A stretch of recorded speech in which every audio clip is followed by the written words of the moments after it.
You know what you're listening to? Is that a trick question?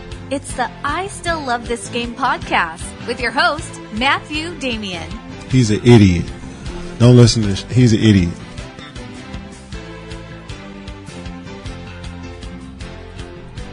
Hello and welcome to episode 80 of the I Still Love This Game podcast.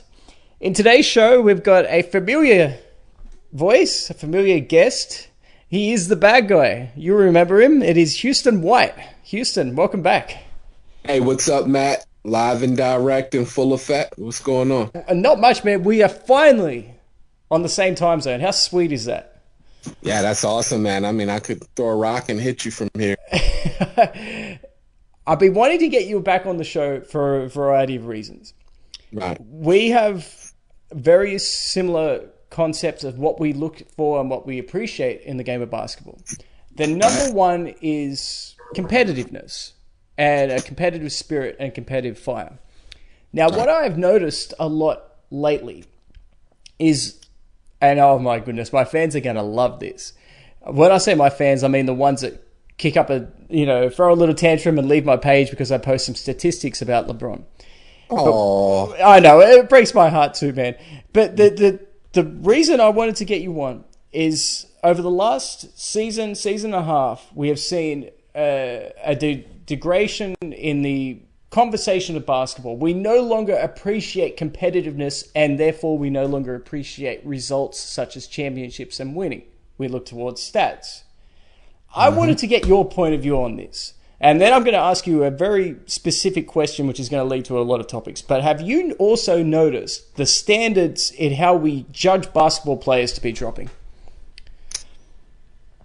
Well, when you say we, I mean, I think the people who have, always judged these players by the gold standard, the highest standards, we haven't lowered our standards at all.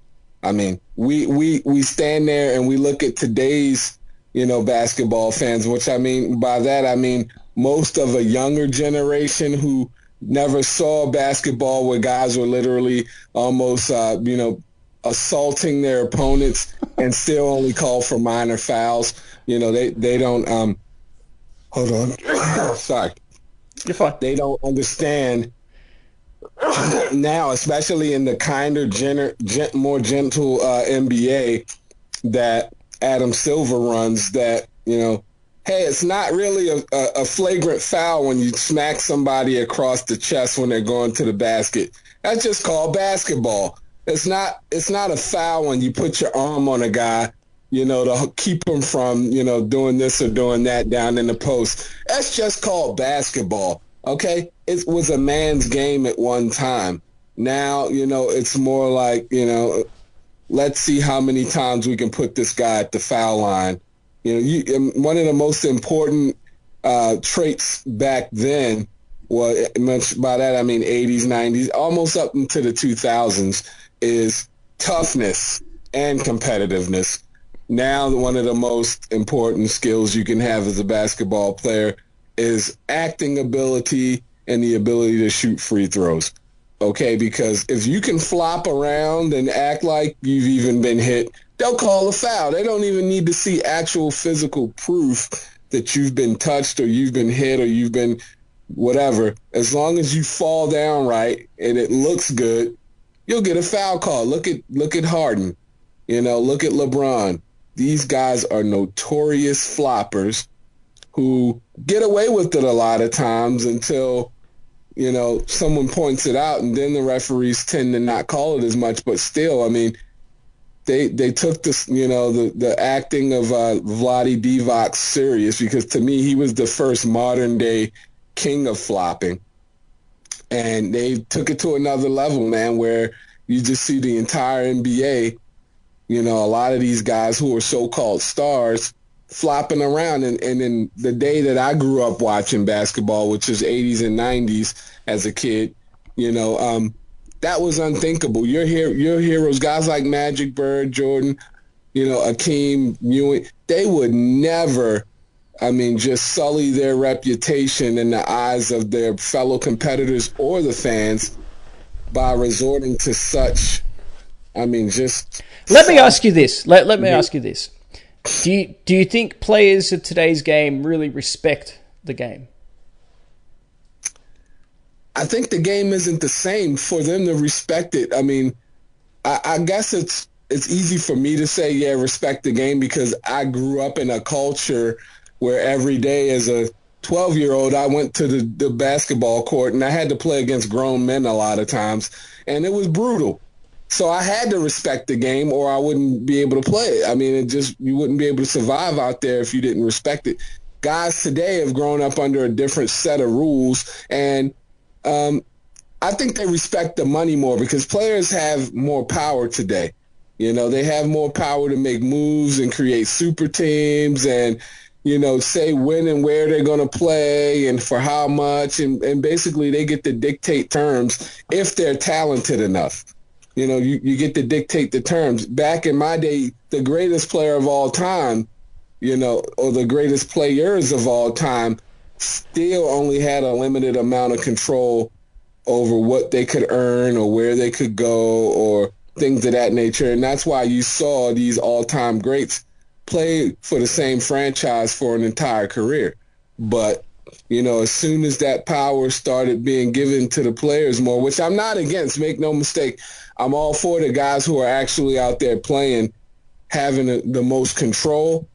But, you know, at some point in time, it goes away from being the basketball that I knew into being something that's less watchable for me. I can watch it, but, I mean, I can't watch it as religiously and as fervently as I did back when I was, you know, when it was really still a competition where I could just, you know, dig my teeth into any game that came on TV. I could just sit there for hours and watch it. I can't do that anymore. Now, you know, I have to wait for it to be a big matchup or something that, you know, I'm anticipating. But it's like the average game, I just flip right through it. I'm more interested in Charles Barkley and those guys on TNT at the halftime show than I am in the actual game.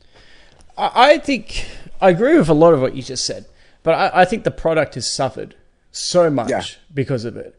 And what was something I can't ignore is you're a hardcore basketball fan. I'm a hardcore basketball fan. I mean, I've written about the NBA. I do this podcast. I know some book about it. Oh, thanks, man. And there's so many times when I've got League Pass or whatever, and I have to drag myself. This includes the playoffs, by the way, too. I have to drag myself to actually watch it.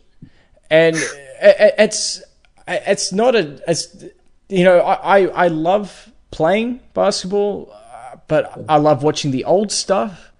And when I say the old stuff, going back like 10 years, you know, even to like when Kobe was still playing as hard as he could. And he had that Boston Celtics team and a younger LeBron, you know, the LeBron that scored 25 straight points in Detroit, that type of LeBron. But now I look at it, it's like, what's the easiest way out? How can I get out of this game? I don't really want to play. Because if they wanted to play, and I'm not saying this for every player, but the players that sit out games, if they wanted to play, they would play. Nobody's telling them to not play. If they wanted to, they would. And you talked about the desire as a young man yourself to wanting to play with older guys, and that's just pick up basketball. It's almost like there's no pride in their profession, and they're looking at it as purely a business. And I get that from a player's standpoint, they should look at their transaction between the team and themselves strictly as business. I get that 100%. But no way should they ever look at the relationship between them and the fans and them and the game itself as business. The moment they do that, it becomes a business to everybody, and there's no point in even watching it then, because the competitiveness and the passion is what makes basketball a beautiful thing.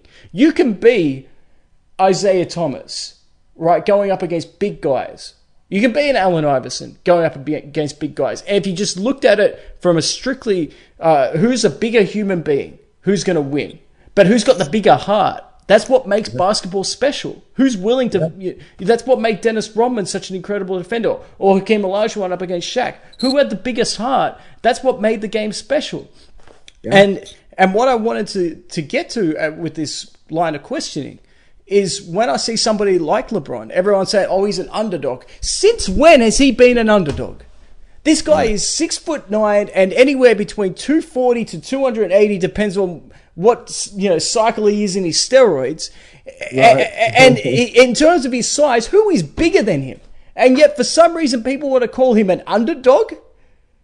Well, he's only wait, hold on, let me finish, and then I'll get to see. But the only reason he's an underdog is for a couple of reasons. One, he can't play with any good teammates because he makes them into spot-up shooters. And two, he doesn't play a lick of defense. Yeah. And three, he doesn't play smart on the offensive end. Well, sorry, I'll let you go now. Well, we have no. That's spot on. I'm not gonna say that I have verification on the steroid stuff, although it has been hinted at very strongly by various sources, and I wouldn't be surprised if someday soon somebody with actual medical proof, comes forward and risks it all. By oh, sorry. Did I say steroids? Sorry, I truly that was a slip of the tongue. I meant to say the $1.5 million training regime. Yeah, right. Yeah, sure. Yeah, that's. But you got to understand something about LeBron. LeBron was only ever an underdog before he started playing basketball. He was born to a single, parent home in a poor area of Akron, Ohio. Okay, so he started out and as an underdog in life in America. Okay. Definitely that. But this kid has possessed, supreme athletic, not even just basketball, athletic ability, even as a small kid, even as a grade school kid. He's been on the radar of the NBA since he was probably about 10 years old. Like, this guy's coming down the road, guys, so we got to be ready for it. And from that point on, LeBron has been nurtured and coddled and treated right, treated special, all the way on up through AAU. And here's the thing. With AAU ball, that's why the NBA is what it is today. It's a softer league because of AAU basketball. They've and over here, what they've done is they've perfected this AAU system so well in basketball, particularly, that they're able to identify these kids at very, very young ages. They're able to cycle them into the AAU system. That's why every NBA player that's good knows one another. They all know each other. They're best friends. Why would you want to be competitive with your best friend? You want to join your best friend. That's more of a reason to be competitive. I want to anyway. No, that's not how they don't grow up that way. Remember, a lot of these guys are, they weren't instilled with that dog, so to speak, that will to beat everybody. They don't want to do that. They just want to be friends with their friends and hang out with their buddies. They don't want to compete against one another. And that may be partly, I'm not trying to be any kind of social, analyst or anything, but it might be because a lot of these guys are from single parent homes. They didn't have their dads at home to say, go kick his ass.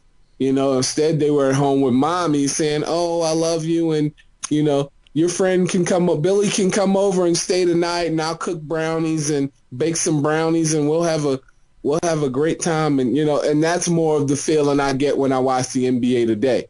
I never would have saw, Bird and Magic hanging out together in LA and training together in the off season. That just didn't happen when I was growing up. Michael Jordan was not going to go and have a milkshake with Isaiah Thomas or Dennis Rodman in the off season. It was like, I'm preparing in the off season to whoop your ass. But the thing of it is, LeBron's never been the underdog since he started playing basketball. He was on ESPN as a high school player. He wasn't even a senior in high school. He was just a high school player, and he was so good at that point in time that every NBA team in the world was looking to get him as their number one pick because he had been on basically a cable network for the number one sports cable network in the world. He's been on that thing since he was in high school. So they knew who he was. They knew he wasn't going to college.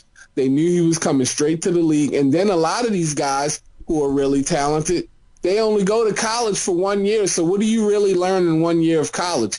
You learn how to drink beer, have parties, plays a little basketball, but you don't learn much basketball in 1 year, and then you're shipped off to the NBA and ready to play NBA ball? I don't think so.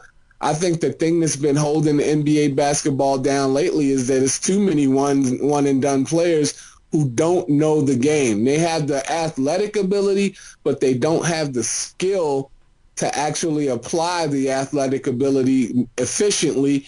And then it leads to, the NBA that we have today. So, LeBron, he is a supremely talented player, but I think he hasn't come close to scratching the surface of maximizing his physical attributes because he doesn't have the mindset of a Michael Jordan or a Magic Johnson. Whereas, those guys, even when Jordan was the greatest player in the world for all those years, every year he added something to his game.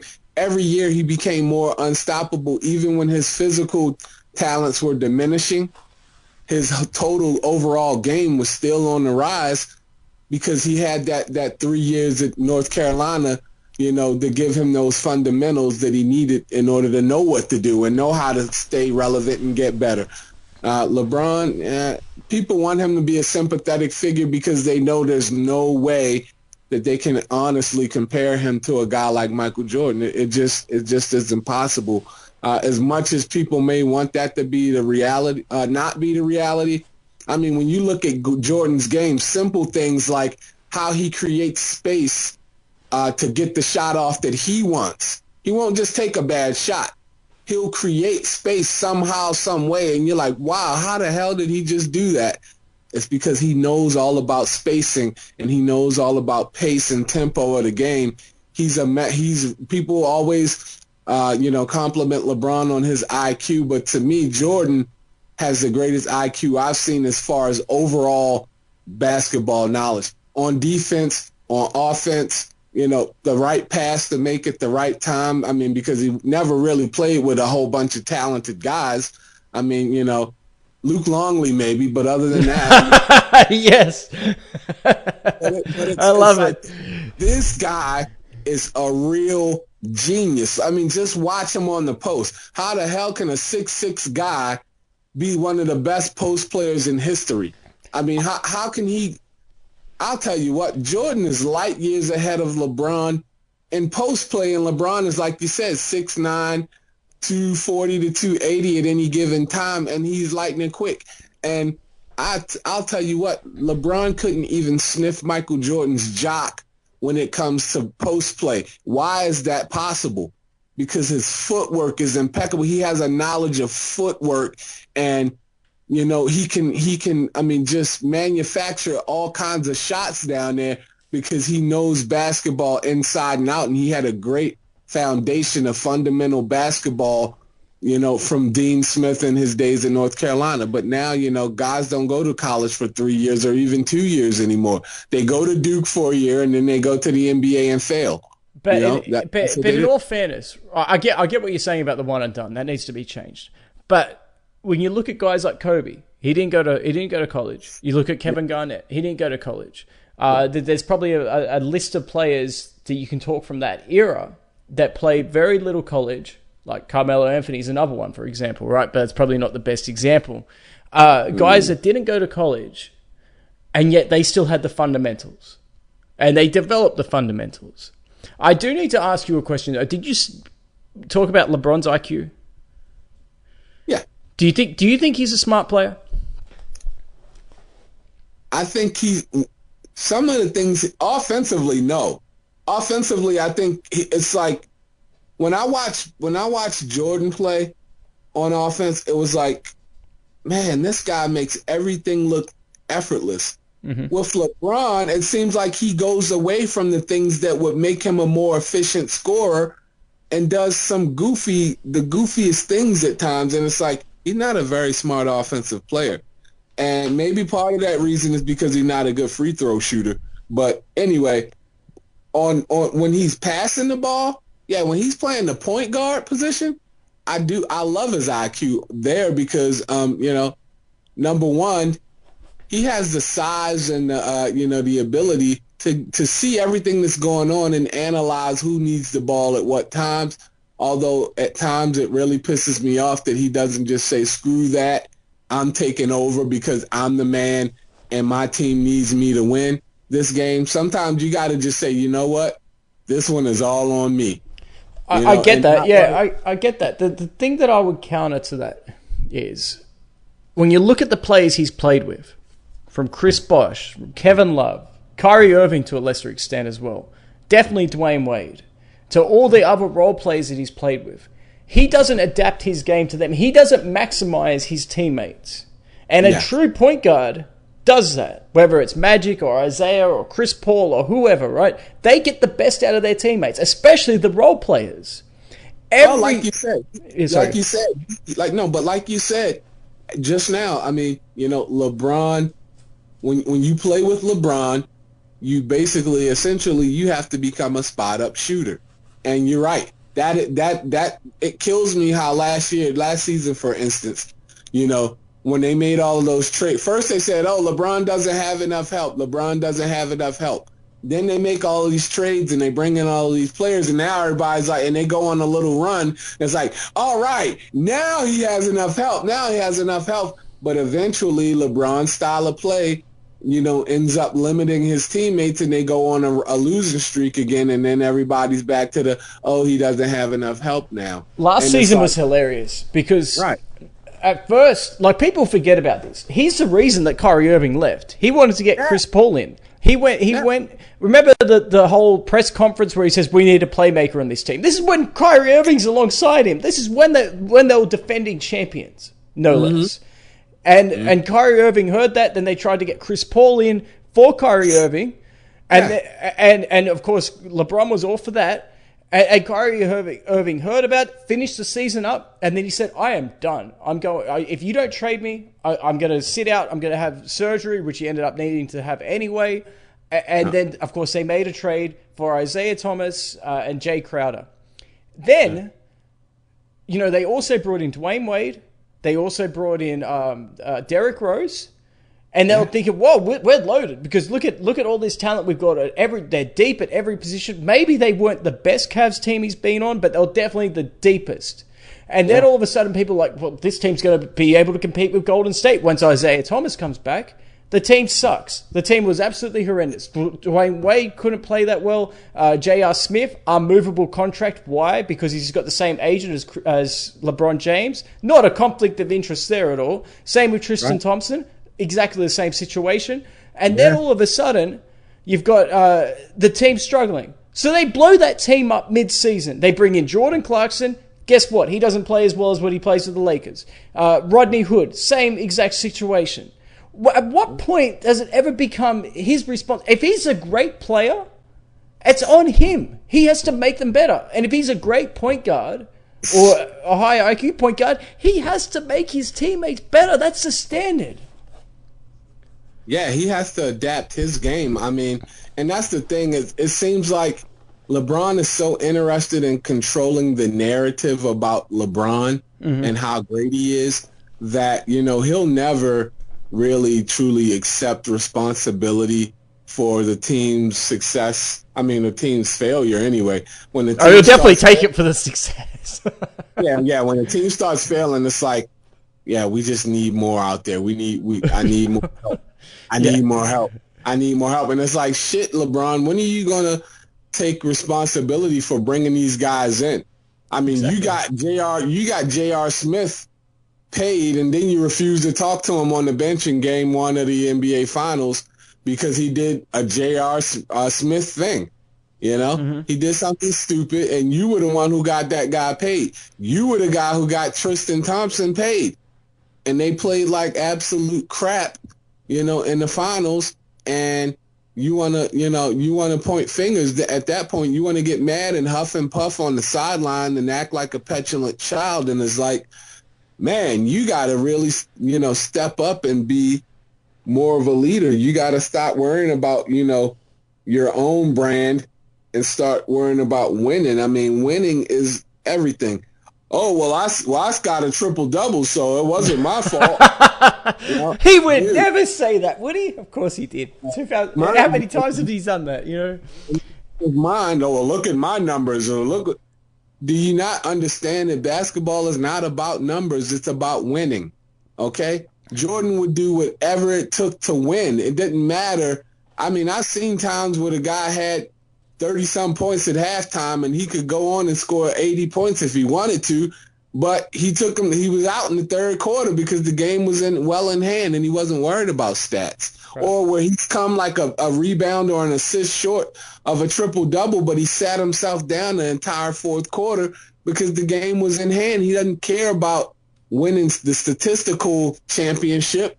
He cares about actually winning a title and, doing whatever it takes to do that. And whether it takes him, if Scotty's out with a bad back and he has to come in and carry the load, he's going to do that.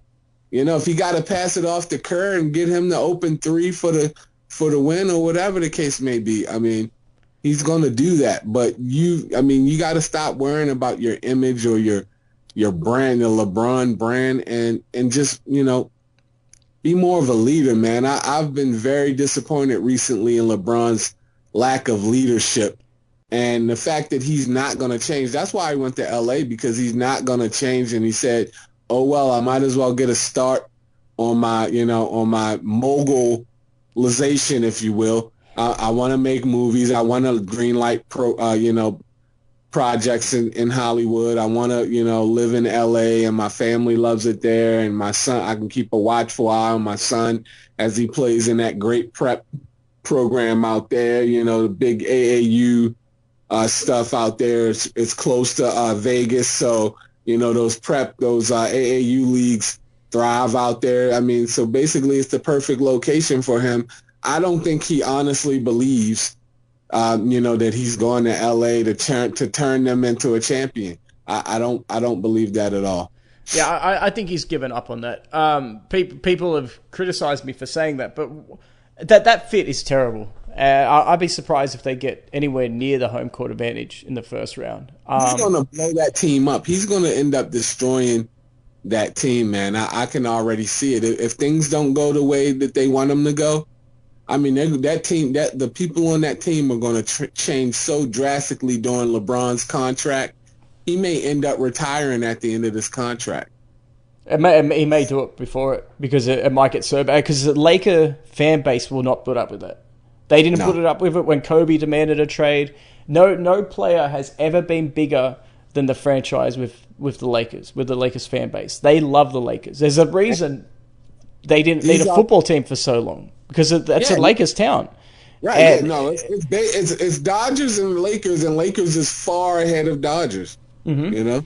And think about it. There's so much stuff to do in L.A. I lived there before, and it's so much stuff to do in that region, man, that it's like you don't have to worry about sitting in front of a TV watching a sports team. That's like the last of your worries. You got beaches, you got sun and sand, you got beautiful women, you got Hollywood, you got, all kinds of things that you can get into out there in that region that, like, a losing team is not something you're going to tolerate. Sorry, Clippers fans. You're not going to tolerate that. And so, it's a reason why all of LeBron's murals have been defaced so far. It's their way of I think the reason as well is I think they've gotten sick of seeing him just come in. He doesn't belong in the historically maybe, but in terms of Laker tradition, his name does not belong up there with Kareem's or with Magic's or with Kobe's. Not yet. Maybe. If he pulls off the impossible, then sure. But he has to pull off the impossible. All those guys are champions. Yeah, he hasn't played a single minute of basketball in that uniform yet, and people are going crazy because, like I said, the LeBron hype train, it's based more on feeling and less on substance. And people tell me, oh, Jordan wasn't that great, he was just hyped. What? Who says that?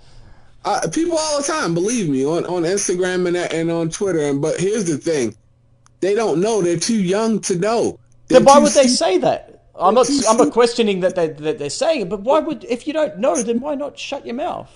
Because they're too stupid to go and do research and find out for themselves. And what I would tell them is this: listen, I'm the kind of person where seeing is believing. If I watch you play and your game isn't what I think it is or what they've said it is, then I'm not gonna sit there and try to say you're the greatest. My dad raised me to believe that guys before Jordan, I was a little kid. My dad told me, hey, Dr. J is the greatest player in the world. Magic and Bird are the greatest players in the world, and I believe that because I was, told that. And I was, basically my dad indoctrinated me into his belief system that those guys were the greatest. So as I watched them play, then along came Jordan and, I said, Dad, what about this guy, Michael Jordan? Well, he's not a champion, but he's good, but he's not a champion. So he's not better than Bird and Magic and Dr. J. And but then that goes back to my initial question though, or point is, when you look at the standards of basketball that genuine fans, not these idiots on Twitter and Instagram, but the standard of basketball will always be judged. You can do anything. Okay, the case in point, how differently would we look at Patrick Ewing had he won a championship? Right. He would be considered... Charles Barkley. Yes, exactly. Karl Malone, my goodness, Karl Malone would be probably top 10 player of all time had he just won one title. And the fact that he hasn't, he drops that far down. And it's brutal. Not even won the title. You got to lead your team. Oh, well, that's a good point. You got to be the primary force in your team winning a championship. Yes. That's why Kobe falls out of my top 5. He's in my top 10 definitely at about 6.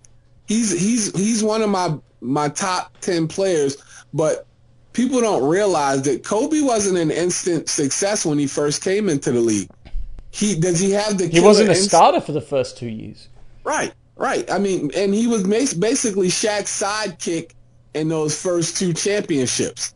The first one definitely. The second one, he definitely carried his weight. He was a. Yeah, but I mean, he wasn't the number one guy. I'll agree with that. That's correct. Shaq was still the diesel. Yeah, I mean, he wasn't keeping in shape. His fat ass wasn't keeping in shape, and he ruined what could have been another golden age of dynastic team three-peats and stuff. I mean, who knows how many they could have won if Shaq had stayed in shape and been as intense about his off-season training as Kobe was. But that's why I love Kobe, and that's why I elevate him to number 6 on my list. But Kobe did win as a man, though, in later on. He definitely did. The last championship they won, I wasn't as impressed. Pau Gasol was right there with him. Right, but I was impressed constantly with Kobe was his killer instinct and his competitive spirit. Mm-hmm. I've always loved that about him, and that's why I put him in my top 6. And he'll always be there, more or less, unless people come along that are so much more impressive. But they have to have that killer instinct and that competitive spirit in order for me to say that. I mean, you can't just have he gets a lot of triple doubles, but okay, great. He gets a lot. So did Jason Kidd, but he's not my top 10. All right, I want to at some point go back to what your top 10 is, but I do want to ask you a question relating to an earlier podcast we had, and I remember you saying this because we've had some good conversations, but you were saying at that point that LeBron was still the best player in basketball. Do you still think that? I think that right now he's neck and neck with Durant. I mean, and when I say best, he doesn't play defense anymore, so that to me that factors in. That's a huge thing, man. He doesn't play defense anymore, so right now, I'd have to. I mean, as of the end of the season, I wouldn't argue if someone were to say that he's number 2 behind Durant. I wouldn't argue with him because Durant has 2 years in a row basically shitting, LeBron's cereal bowl. Yeah. And made him eat it too. It was pretty bad. He's had to eat it. I would definitely not argue with anyone if they said that Durant was better than him at this point. What about What about James However, Harden? however, Yeah, okay. the reason I would give him the number one slot is because he has more pressure than Durant. Durant is basically on a team that was already a champion before he got there. And so all he had to do was, melt into the scenery. Although he has taken a prominent role on the team as the number one guy, I think it's a lot easier to be the number one guy when you know that the guys behind you are all-stars, and that even if you don't play it makes it less necessary for you to be at your best all the time. See, guys like Jordan, he knew that he had to be Michael Jordan every night in order for them to have a realistic chance, because Pippen wasn't really a scorer. He was an okay defender his early years, and then he took the next step in like 91 when they won their first chip to become a great all-around defensive player. But he never was that guy to take over a game, except very sporadically he would once every now and again. But Jordan knew that every night he went out there, hey, if we're going to beat this team, if we're going to beat the Knicks, if we're going to beat, these guys in the finals, if we're going to beat, the Miami Heat and all these other teams that were coming at them during that time, I have to be Michael Jordan every night. I have to take the reins of this thing. I have to take responsibility, and I have to lead us to victory. He knew that, and it's not a coincidence that this guy has far more finals MVPs than anybody else. So what was your take on LeBron when he was in Miami? Was he considered the best player in the world then? Because he was on by far and away the most talented team then. At that point, I think it was, but I think it was more of a narrative. I'm sure if I sat down and I broke down all the teams in the league at that time, Tim Duncan, he was on a very talented team, but he was still just so consistently great. And so, and even Ginobili as a six-man, man, I mean, he goes very underrated as far as what he contributed to those championship teams. Oh, absolutely. He should have been Finals MVP a couple of times.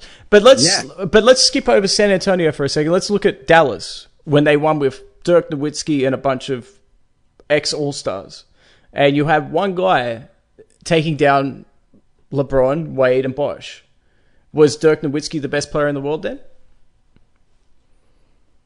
In that series, yes, I think he was the best player in that series. So by proxy, he would have to be considered the best player in the world at that time. He also took down Kobe as well, and that was a pretty good playoff run. People don't talk about that. To me, that's a legendary playoff run, and Dirk does not get the amount of credit.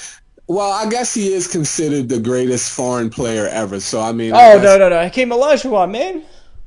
Well, we consider Akeem American now, man. Oh, because he went to college? Yeah. We don't really consider him a foreigner. Okay. But, yeah, you're right. I mean, if we're being technical, he definitely is by far the greatest foreign player I've ever seen in the NBA, next to maybe Luke Longley. That's a bit cool. What about Andrew Bogut, man? Oh, no, he went to university there, too. Andrew Bogut couldn't tie Luke Longley's, shoes. I mean, I'm sorry. Bogut's okay, but like Luke is no fluke. Okay. Did you just come up with that? Yeah, I did, man. He's that's awesome. Pretty bad, man. That's pretty bad. See the monster jams he had off of those sweet MJ dimes. MJ would feed that guy, and he'd just be jumping like a kangaroo, banging it in on any and everybody in his way, man. And you just gotta. When you see a guy that godly on the basketball court, you just got to give it to him. You just got to give him the ball, right? Michael Jordan's okay. He's okay. I mean, but that guy down low, man, wow. I mean, he is something special. He's a force of nature. There you go. We'll go with that. Who is your top 10 of all time? Because you mentioned you had Kobe as your top 6. You want me to go from 10 to 1 or from 1 to 10? 1 to 10. Okay, let's see. Number 1, let's see. Okay, it's a difficult decision, I know. Yeah. I mean, the greatest of all time, Michael Jordan, easily for me. It's not even like it's not even like fair for me to get into all of that. I'm not going to take a lot of time on this. Jordan would be number one. Number two, I'd have to go with, when I combine accomplishments and championships, I'd have to go with Kareem. Number three, although actually, you know what? Although I put Kareem at number two, I actually think Magic is the greatest Laker, and he's at number three. Bird at number four. I'd go. See, I'm not going to put Bill Russell in this because I never saw the guy really play. You know, I mean, back when he played, the lane was like whatever. The lane wasn't even. They had to widen it. Yeah, it was so slim. I mean, whatever. I mean, but so I'm admitting to you that I've never seen this guy really play. But as far as accomplishments and just legacy goes, I'd have to put Bill in the top five. Okay. I mean, well, it's hard to argue with 11 titles and 5 MVPs. Yeah, I'd have to put him in at number 5 because he is awesome. I mean, really he is. Number 6, Kobe, obviously the Black Mamba, one of the great competitive spirit wise. You know, he's amongst the elite of the elite, and by elite of the elite, I'd say the most competitive players I've ever seen in my life are number 1, Michael Jordan. Then I'd have to say Bird. Then I'd have to say Kobe, and then I'd have to say Magic Johnson on my top Mount Rushmore most guys I saw who would rather die than lose. Isaiah Thomas is up there too. I mean, Isaiah Thomas, when he played on that bad leg, man, that was that gave me goosebumps, and I was just a little kid when he did that. Right. It gave me goosebumps, like that this guy could go out there on one leg and just, that's when guys gave it their all. So what? So what? I may never be the same again after this series. That doesn't matter. Winning right now does.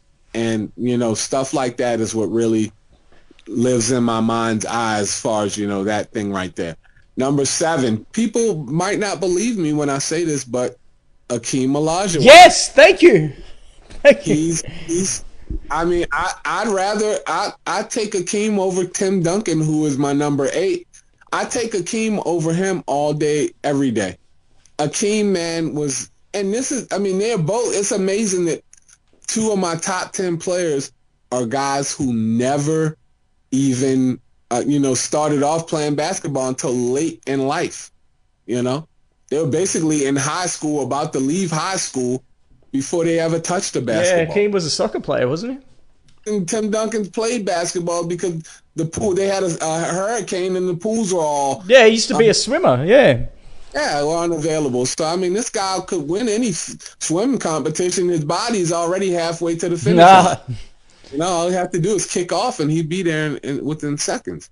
But, Tim Duncan and Akeem... Well, let me go into Akeem first. When Akeem completely dismantled, destroyed, and just, he imploded David Robinson's legacy in that series, that Western Conference series, the year they first won the championship, man. He made that guy look. I've rarely, outside of Jordan, I've never seen one superstar make another seemingly equal superstar look like complete trash. Well, David Robinson was the league MVP, so it wasn't even an equal. He was meant to be better.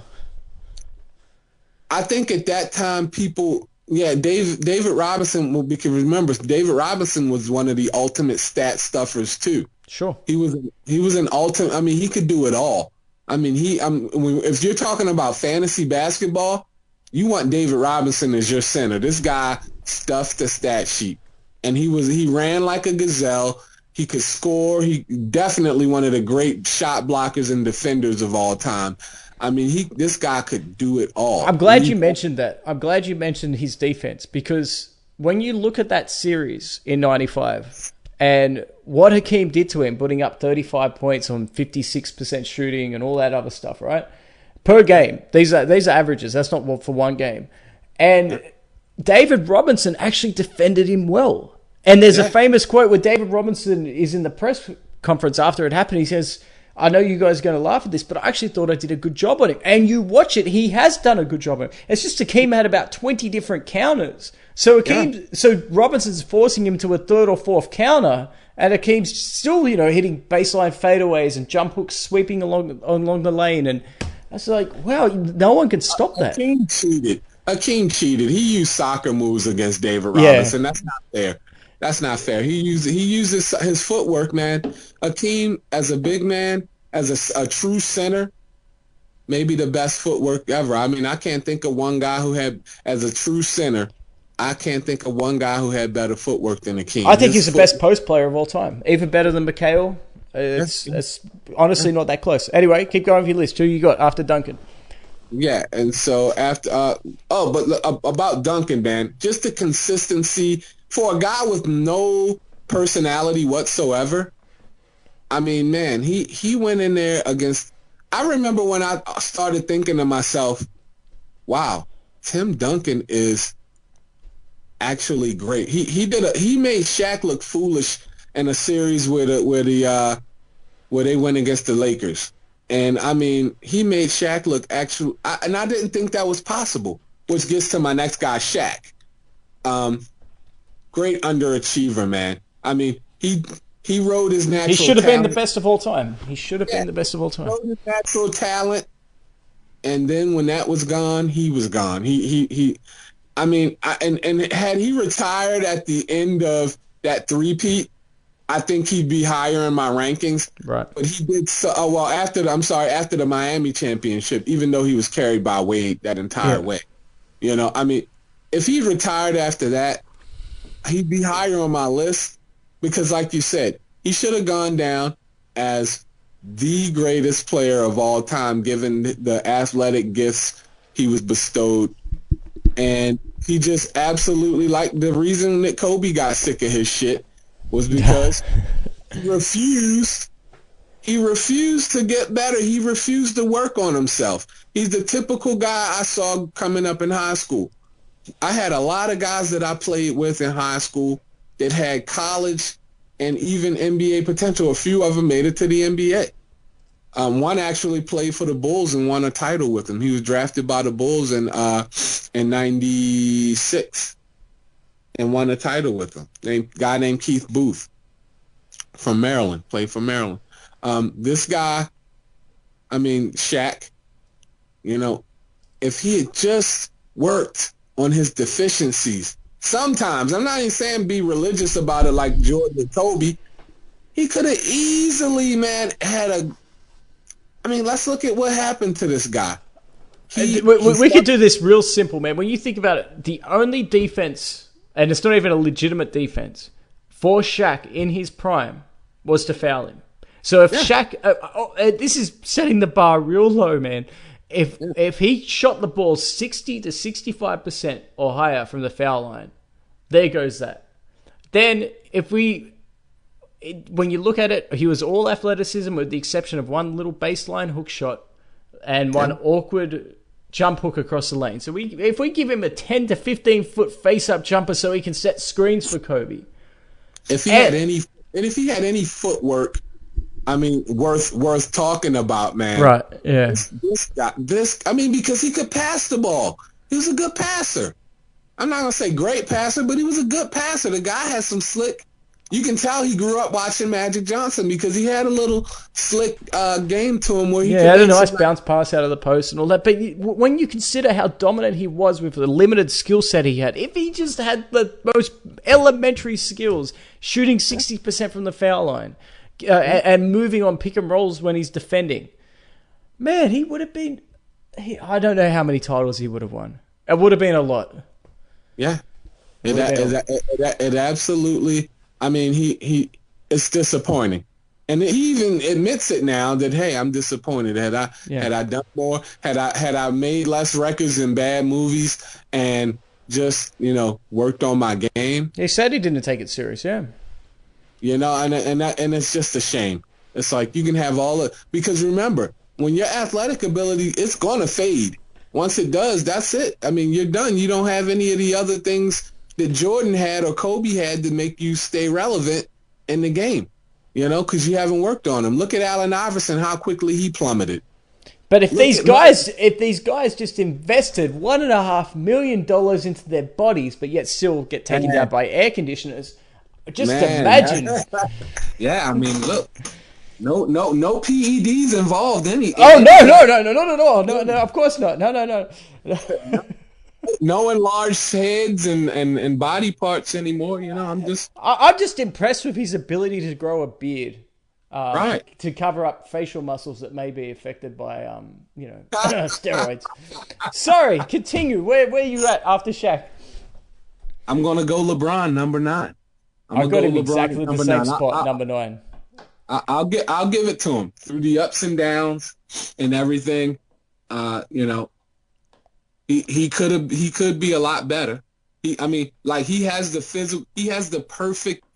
the prototype cyborg type body that could have made, and especially in today's NBA where you can't even touch a guy, man, he could be so I often daydream when I'm at work. I daydream about what prime Michael Jordan could do in today's NBA.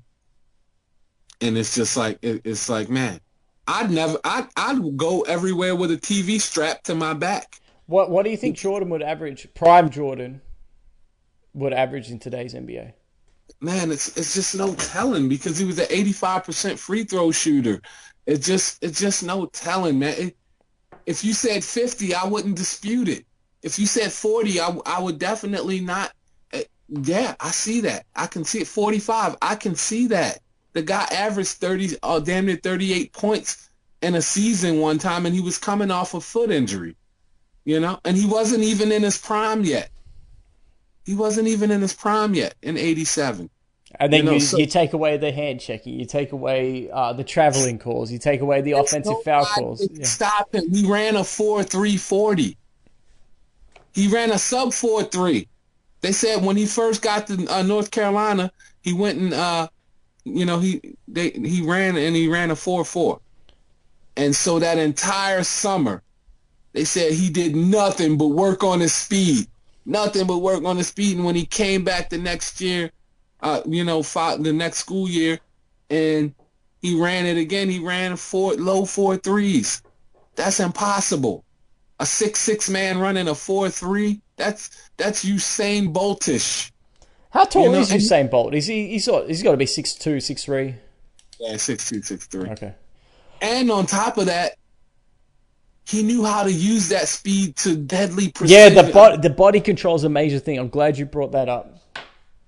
He's dead. He was deadly precise with everything he did. Everything he did either was made to kill you or set you up for the killing blow. That's one thing people don't realize about Jordan's IQ and his mindset. It was either to kill you right then and there, or to set you up for another move that would not only kill you, it would embarrass you as well. So you had a few choices: be killed or be embarrassed and be killed, and the choice is yours. Phil Jackson has a really good quote about Jordan, and it was referring back to, I'm sure you remember this play. It was Game 6 of the '98 finals. Just before he makes the shot, the steal on Karl Malone. Yeah. And Phil Jackson was asked about it afterwards, and he compared it to, because there was times where Jordan could have doubled Malone earlier in the game, because Malone was tearing them up at that point. He was. And Phil Jackson compared it to a cat in the middle of the night waiting all night for the mice to finally appear, and he was waiting for it to be in the situation where that it would be least expecting that cat to pounce. Yeah. And that was just perfect, because you think back, and this goes into what you were just saying, he would be setting you up. He'd be setting you up, false sense of security. Then, bam, the biggest moment of Karl Malone's career, and arguably Jordan's career too, and he set it up, and with deadly precision, like a cat in the middle of the night. And if you look at Malone's face when he steals the ball, when he gets the ball stolen from him, there's not even a look of anger. It's more of a shock. Look of in resignation, like, well, he is Michael Jordan, and he is about to go and win this game, and we're going to lose. There's nothing he could do about it. There's nothing. Sometimes Skip Bayless, he on the sports show over here, Undisputed, he's a big Jordan fan, and he's considered like the number one LeBron hater in the media. He even though he only says the facts about it, I mean, for the most part, he does do some hate, and I will admit that he does. He is a little too critical of LeBron in certain situations. He brings up stupid things, man. Like, as much as I talk about LeBron, the slam dunk contest is so irrelevant to this conversation. Yeah, well, I mean, it also gives you an insight into LeBron's mindset. He wants to go into situations where he can control the narrative. Yeah, that's fair enough. He doesn't want to go in there and try to challenge the legacy of Jordan, because if I don't win the slam dunk contest, now I really will be behind Michael Jordan even further. Although he doesn't realize that the distance between him and Michael Jordan is the sun to the moon. Okay, he doesn't realize that yet, but I mean, he really thinks that he's close to quote unquote catching the ghost. Brother, that's not the ghost. You're on Mount. If you're on Mount Rushmore, Michael Jordan's on Mount Olympus. Okay, there's just no. You're not in his league. Okay, but anyway, when Jordan stole that ball, just the look of resignation on Malone's face tells you all you need to know about Michael Jordan. And then when Jordan goes to take that shot, and there's a picture of it, a still picture that's been like they made a poster and a picture out of it to be framed and put on the wall or whatever. And you look at the faces of the Jazz fans, the absolute horror in their eyes, like, oh God, we're done.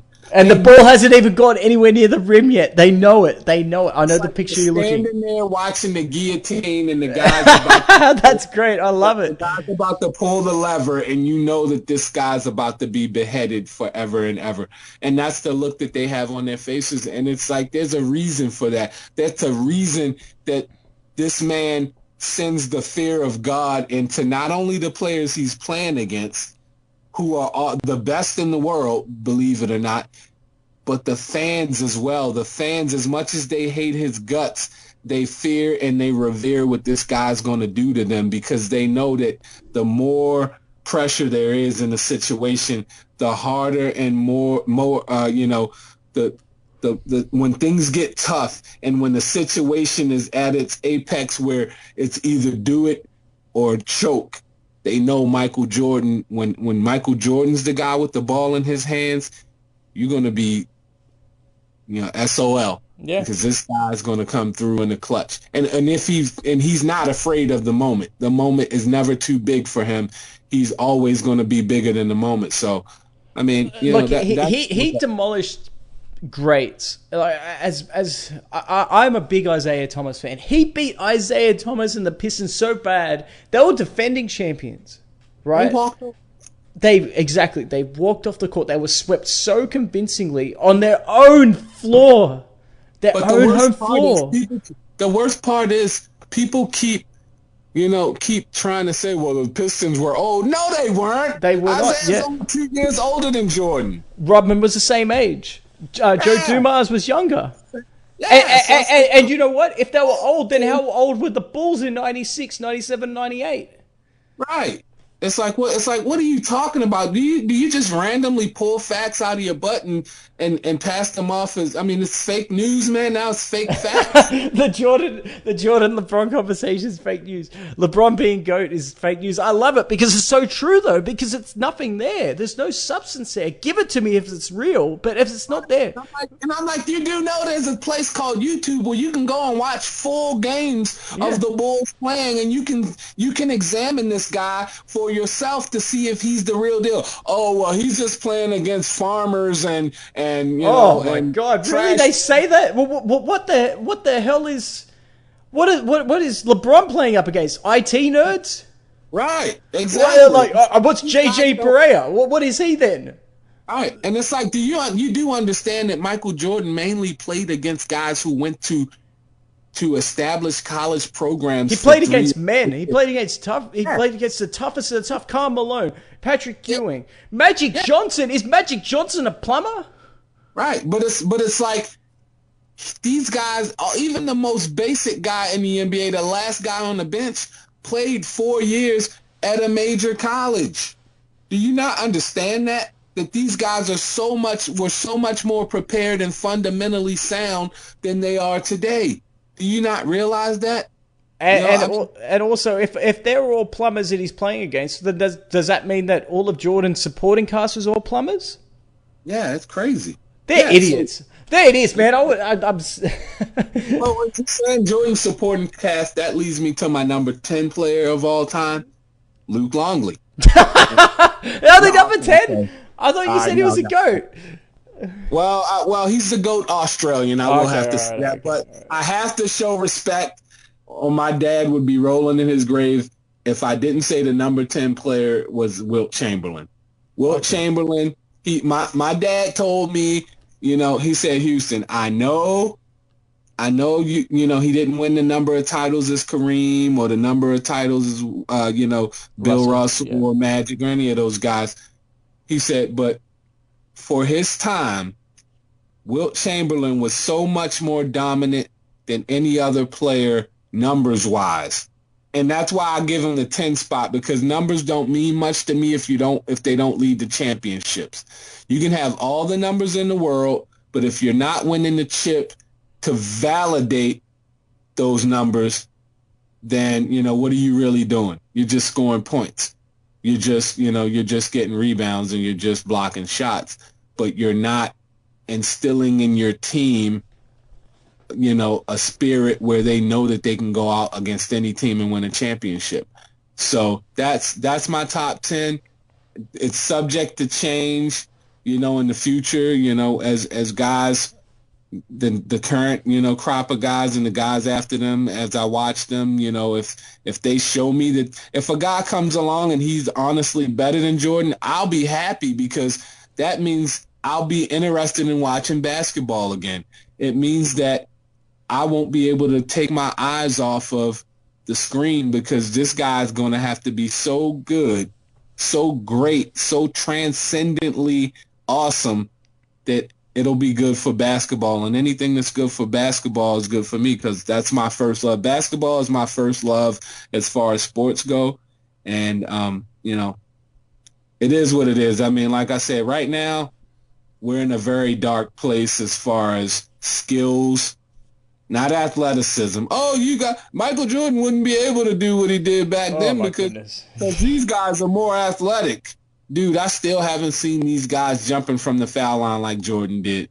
These guys more athletic.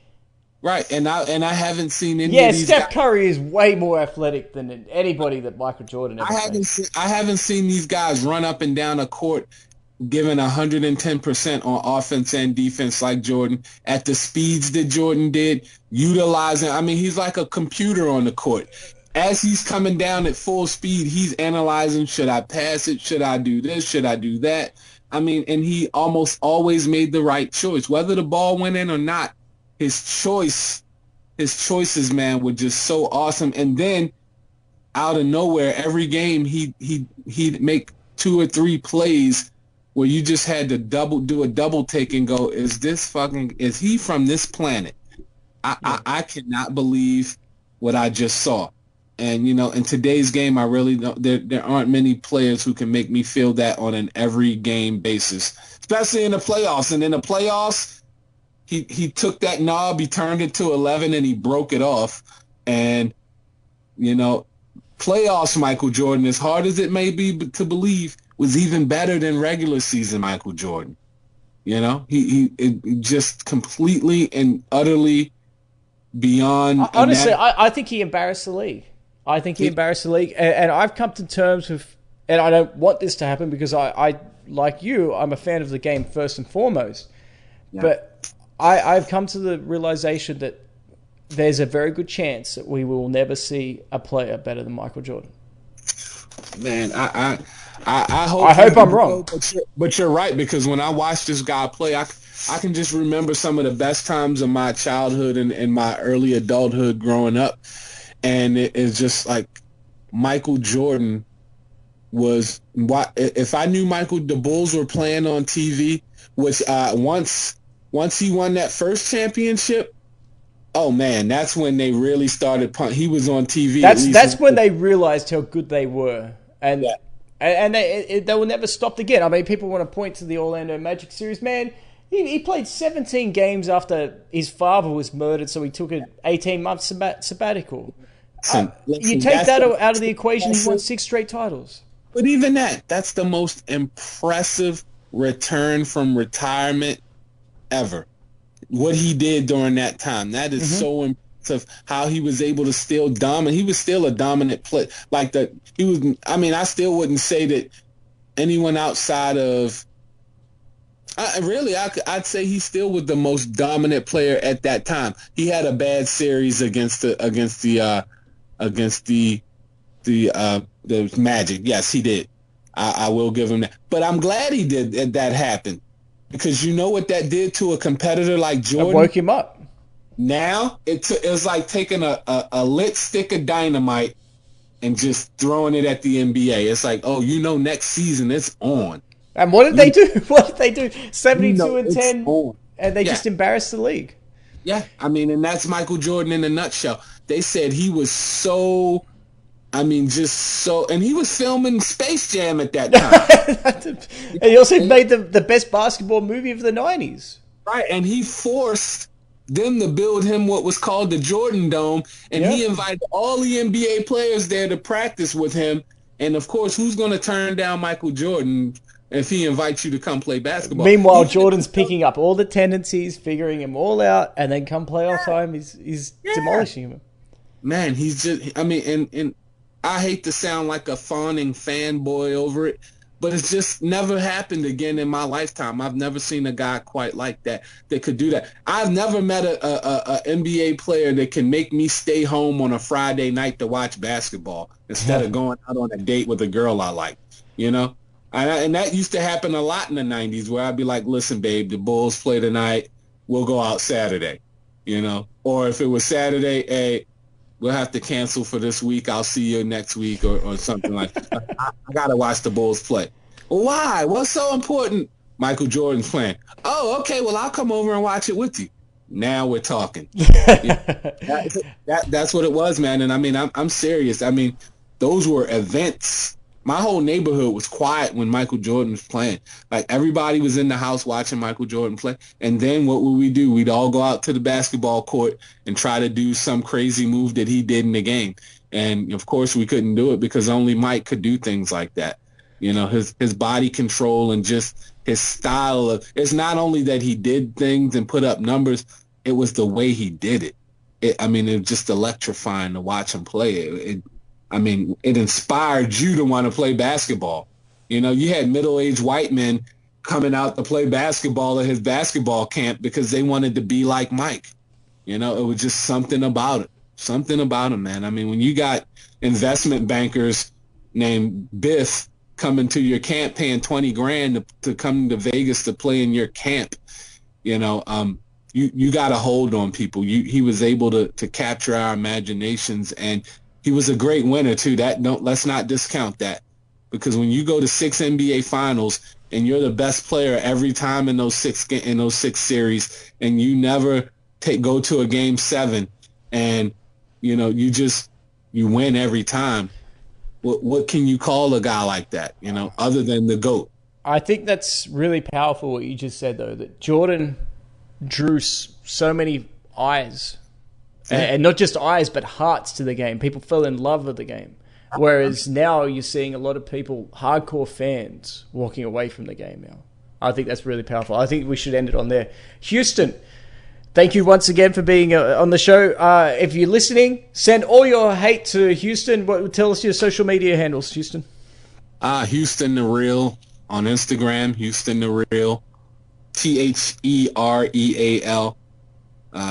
On Twitter, and that's where you can find him. I won't block you because I'm not soft. I'm not one of these guys that doesn't believe in fouls and hand checking and stuff like that. I'm not one of those guys. If you come at me, I'm just gonna spit facts. And, don't do that, man. You'll get them to unfollow you. Don't do that. That's terrible. Oh, they're gonna unfollow me. Oh God. Oh no. Oh, it's terrible, isn't it? Anyway, thanks so much for coming on, man. Thank you guys for listening to another episode. And we will be continuing the NBA Draft Hypothetical Series next week. But Houston, once again, it's always a pleasure, man. All right, brother. Talk to you later. All right, see you, mate.